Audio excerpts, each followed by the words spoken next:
We have a very special Squawk Box today. We are live in Omaha, Nebraska at the Nebraska Furniture Mart. Our special guest this morning is Warren Buffett. He has been answering all kinds of questions we've been throwing at him. He's got a lot of email questions from you he's going to be getting to. But first, Joe, I think you have a question for Mr. Buffett as well. I want to just try to get some insight into how he decides to do certain things. Warren, you recently bought some Glaxo, some Sanofi. I don't know whether you make that decision, but I'm trying to think, you know, okay, you got Merck or you got Shearing or Lilly, you got some domestic companies. You bought Sanofi and Glaxo. Is it the pipeline? Do you look into what the pipeline of upcoming drugs is? How do you make that decision, or is it you that makes the decision to go with the Glaxo Sanofi versus somebody else? Yeah, it's me that makes the decision, and I would say this, with drug companies, I feel I know less specifically about a given company's future than I might if I were buying a candy company or whatever it might be, because it's very difficult to say who will have the winners 5 or 6 years from now. I think if you buy drug companies, that you probably want to buy those with that. You probably want to buy them somewhat across the board. It'd be hard for me to make a bet on any specific company based on something that was in the pipeline that might come out in 2 or 3 years. You know, the ones that are coming off protection. So you'll see in a Sanofi, you'll see certain things that are going to cause the earnings to go down, and what will cause the earnings to go up is in the pipeline you're sort of guessing at.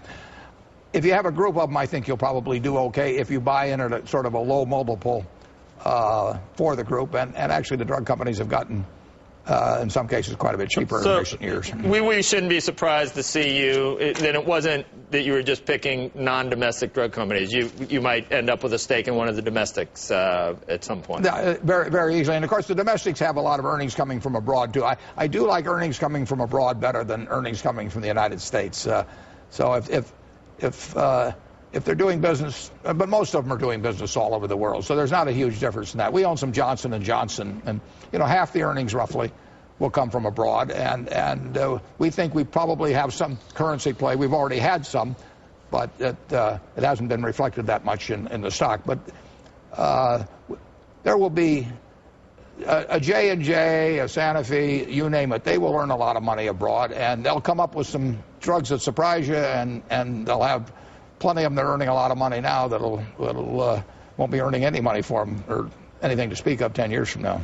Yes, you want to go back, or I had I had a theoretical question. Alternative energy, Warren. I mean, you seem to buy things, you know, utilities. Obviously, utilities are going to deliver energy to communities all around the globe.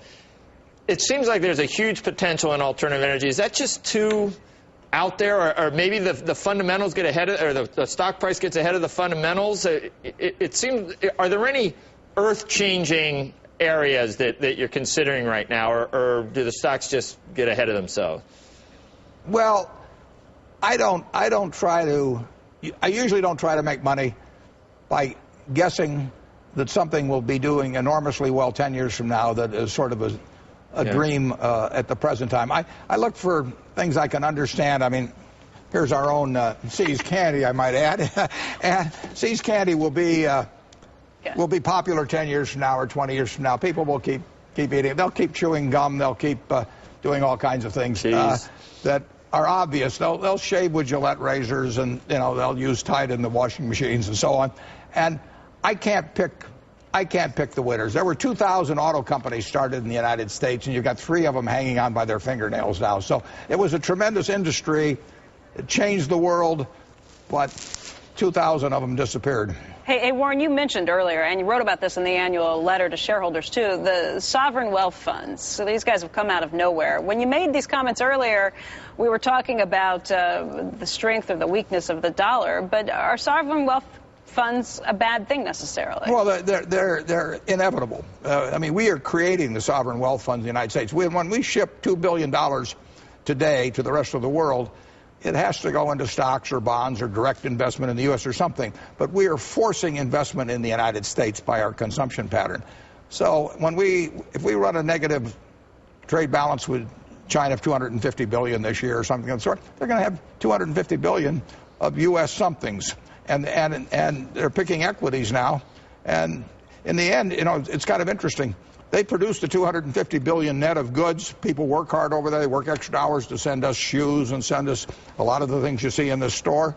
And we send them little pieces of paper. You know, and they're not as excited about getting those pieces of paper, but we ought to expect them to do with those pieces of paper whatever's the most intelligent. That's what we would do. And so sovereign wealth funds are simply a result of a large trade deficit here, large current account deficit, and they're going to get larger and larger and larger. And, you know, we may hope that they buy government bonds instead of buying equities, but they should have the right to make that choice. You know, very quickly, you mentioned that they are less excited about getting those little pieces of paper. Sure. Our dollars. Right now, everything trades in dollars, from gold to oil, anything else out there. You think that that will change in the next 5 to 10 years? I don't think so. I think people will keep using that. The dollar will become somewhat less important over time, but it's a very, very, very important currency. So people will think in dollars for a long time.